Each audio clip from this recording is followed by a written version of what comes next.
Dear student, good morning all of you. I am Sunil Kumarkar. Today I will start the first chapter, Real Number. This is the first chapter of class 10. Today I will explain the basic concept of this chapter.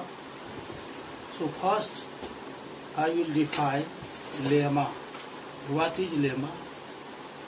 First we define lemma.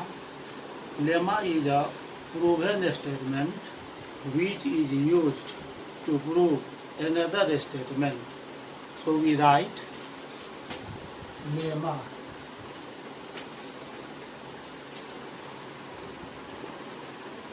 Lemma is a proven statement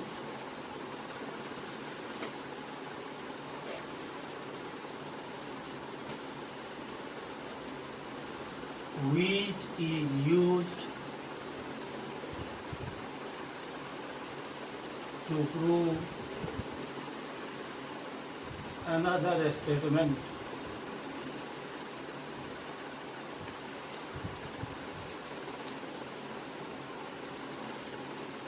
After defining the lemma, I will move to Euclid's division lemma. So now we define Euclid's division lemma.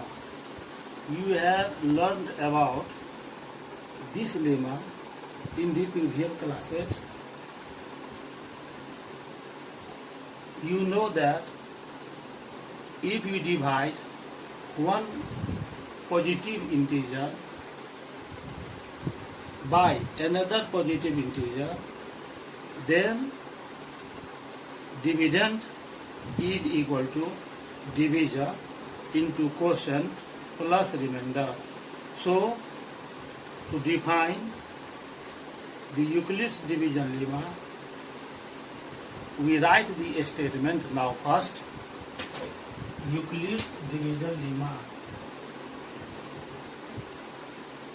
Euclid's division lemma.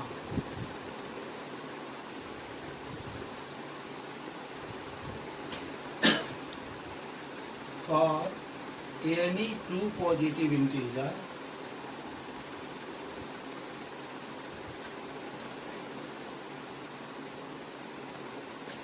A and B, there exist two whole numbers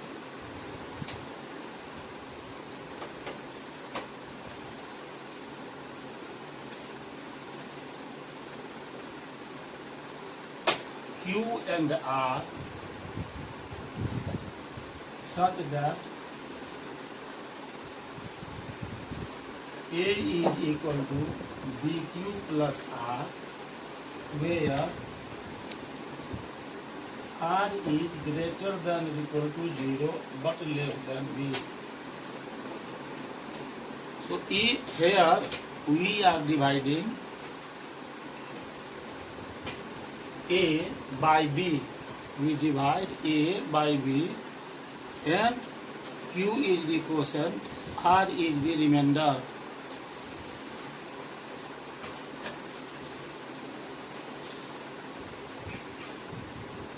If we divide A by B, then quotient is Q and remainder is R. This here A is the dividend. Dividend is equal to A. Divisor is equal to B. Quotient is equal to Q.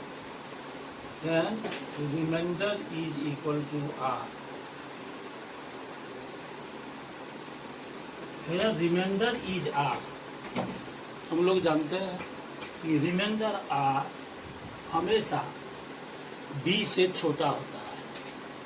R का value 0 तब होता है जब A B से completely divisible है। इस case में R का वैल्यू 0 होगा यदि A बी से कम्प्लीटली डिविजिबल नहीं है तो आर 0 से बड़ा होगा, परंतु डिवाइजर बी से छोटा होगा। इसीलिए हमने लिखा आर इज ग्रेटर देन और equal to 0 but less than B.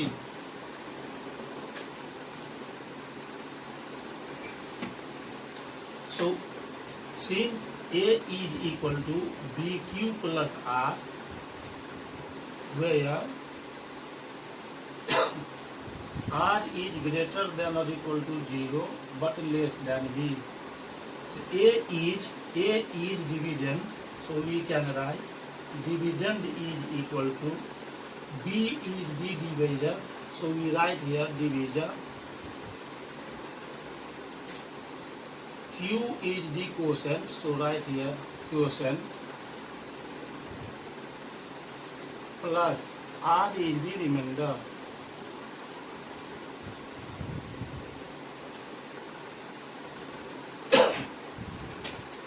जब डिविडेंड डिविजर से कंप्लीटली डिविजिबल होगा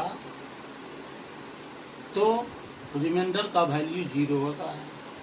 यदि डिविडेंड डिविजर से कंप्लीटली डिविजिबल नहीं है तो आर का वैल्यू 0 से बड़ा होगा, परंतु डिविजर से छोटा होगा। इसीलिए हमने लिखा आर इज ग्रेटर देन और equal to 0 but less than B. After explaining the Euclid's division lemma, now we prove some theorems which are based on Euclid's division lemma.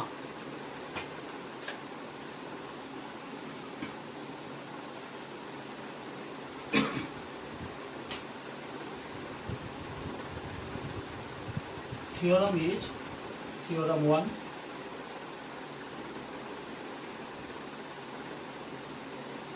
Any positive even integer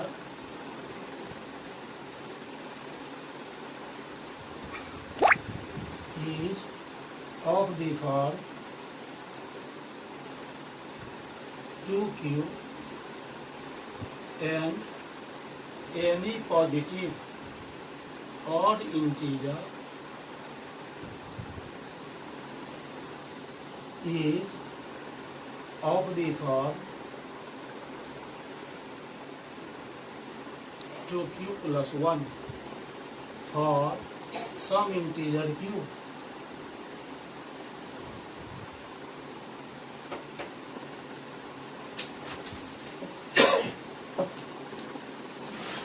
So to prove this theorem, we take a positive integer a. We take a positive integer a.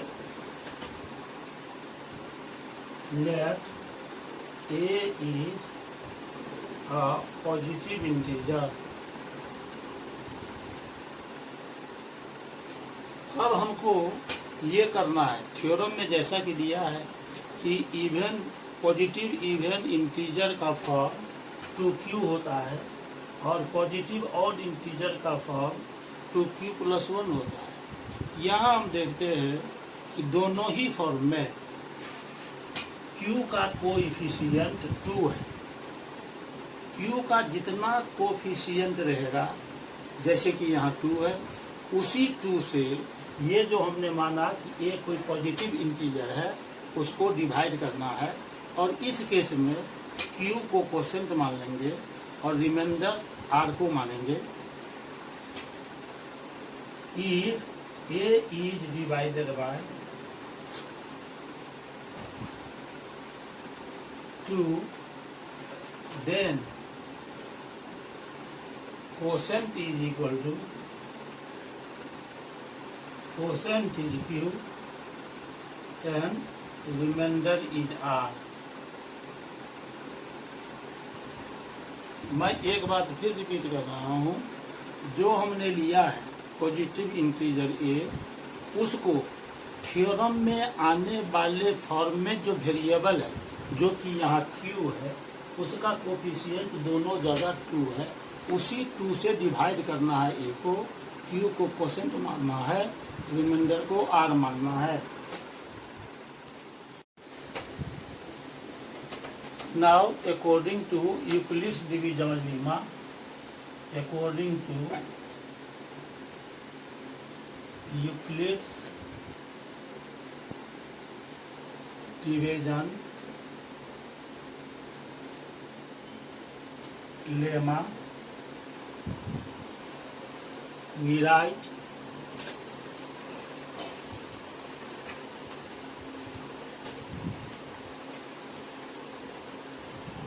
A is equal to 2Q plus R, where R is greater than or equal to 0 but less than 2।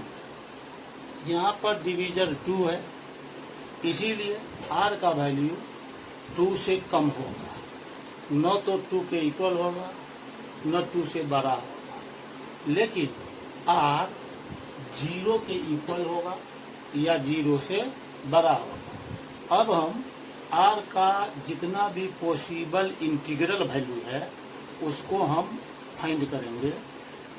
तो R greater than 0 और equal to 0 है but less then 2 है, तो R का integral value आ जाएगा 0 and 1। हम R2 नहीं ले सकते हैं क्योंकि 2 डिवाइजर है और रिमाइंडर डिवीजर से हमेशा छोटा होता है। A is equal to 2Q plus 0 और 2Q plus 1।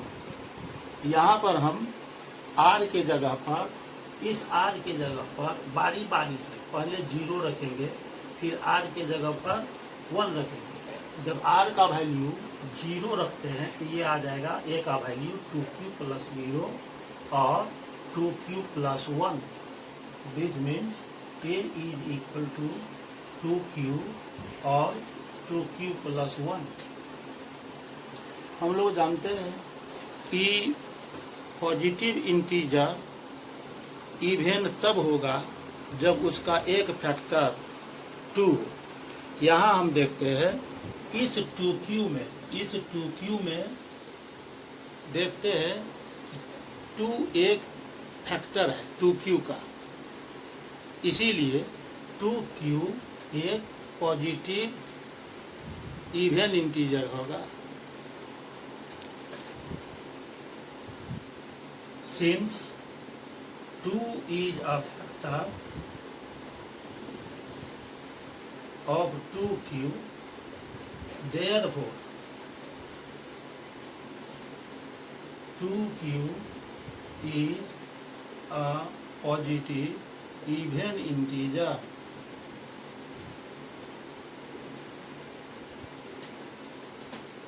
हम जानते हैं कि कोई भी पॉजिटिव इंटीजर या तो इवेन होता है या ऑड होता है, और यहाँ 2Q, ये 2Q इवेन पॉजिटिव इंटीजर है, इसीलिए जो बच गया, जो दूसरा फॉर्म बच गया 2Q plus 1, वो पॉजिटिव ऑड इंटीजर होगा। Since any positive integer is either even or odd, therefore 2Q plus 1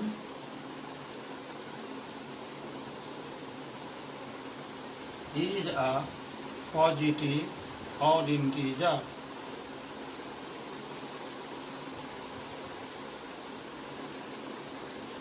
to Q हमारा पॉजिटिव इवेन इंटीजर आ गया, इसीलिए जो दूसरा फॉर्म बच गया वो निश्चित ही पॉजिटिव ऑड इंटीजर होगा। इस तरह हमारा थ्योरम प्रूव होता है और लास्ट में फिर हम उसको लिखेंगे। Hence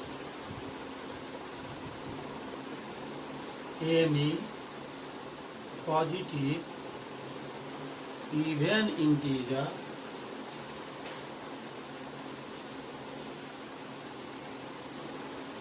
is of the form 2q and any positive odd integer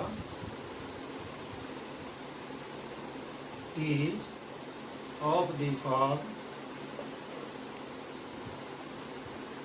2q plus 1 where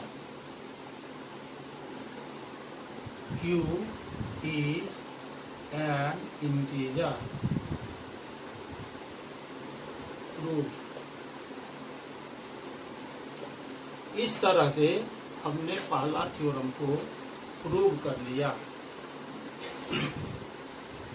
अब हम यहाँ पर देखते हैं कि जो पॉजिटिव ऑड इंटीजर है उसका एक फॉर्म हम 2q plus 1 ला चुके हैं, और इसके अलावा कितना इसका फॉर्म हो सकता है उसको याद रखने का पहले मैं टेक्निक बताऊंगा।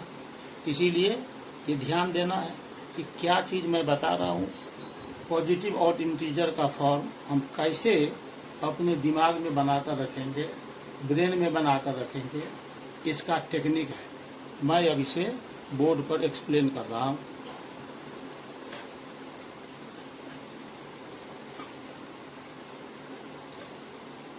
फॉर्म्स ऑफ पॉजिटिव और इंटीजर्स। फर्स्ट में हम लेंगे 2q plus 1। पहला फॉर्म है 2q plus 1। दूसरा फॉर्म लेंगे। दूसरा फॉर्म जब हमको लिखना पड़ेगा दूसरा नंबर में, तो इसके लिए एक टेक्निक बता रहे हैं। यहाँ पर q का कोएफिशिएंट 2 है, इस 2 को 2 बढ़ा देना है, तो ये हो जाएगा 4q plus 1 और 4q plus 3। यहाँ पर हम देखते हैं दूसरा नंबर में कि फर्स्ट हमने 4q plus 1 लिया, दूसरा लिया 4q plus 3। ये जो 4q plus 1 है और 4q plus 3 है, इसमें q का कोएफिशिएंट 4 है। अब 4 से छोटा जितना भी कंजिक्यूटिव ऑड नंबर है उसको याद रखना। तो 4 से छोटा कंजिक्यूटिव पॉजिटिव ऑड इंटीजर 1 और 3 होता है। इसीलिए पहले फॉर्म में हम +1 लिखे और दूसरे फॉर्म में +3 लिखे। नंबर 3, फिर इसमें 4q plus 1 में या 4q plus 3 में q का कोएफिशिएंट 4 है दोनों में। अब इस 4 को 2 और इंक्रीज कर देना है, तो हो जाएगा 6q। तो हम 6q लिख लेंगे। अब 6 से छोटा जो कंजिक्यूटिव पॉजिटिव ऑड इंटीजर है वो होता है 1, 3 और 5। इसीलिए पहले फॉर्म में हम 6q plus 1 लिखेंगे और दूसरे फॉर्म में लिखेंगे 6q plus 3 लिखेंगे और तीसरे फॉर्म में 6q plus 5 लिखेंगे। नंबर 4, ये 6q plus 1, 6q plus 3 और 6q plus 5 तीनों में q का कोएफिशिएंट 6 है। इस कोएफिशिएंट में फिर हमको 2 ऐड करना है। 6 में 2 ऐड करेंगे हो जाएगा 8। तो हम यहाँ लिखेंगे 8q। अब 8q में q का कोएफिशिएंट 8 हुआ। अब हम देखेंगे कि 8 से स्मॉलेस्ट जितना भी कंजिक्यूटिव ऑड इंटीजर है उसको लेंगे। 8 से smaller consecutive positive odd integer है 1, 3, 5 और 7। सो पहला फॉर्म लिखेंगे, उसमें हम 8q plus 1 लिखेंगे, फिर 8q plus 3 लिखेंगे और 8q plus 5 लिखेंगे और 8q plus 7 लिखेंगे। इस सब में जो q आया वो क्यू पॉजिटिव इंटीजर है, where Q is some positive integer। तो अभी हमने बताया कि पॉजिटिव ऑड इंटीजर का फॉर्म कैसे याद रखेंगे।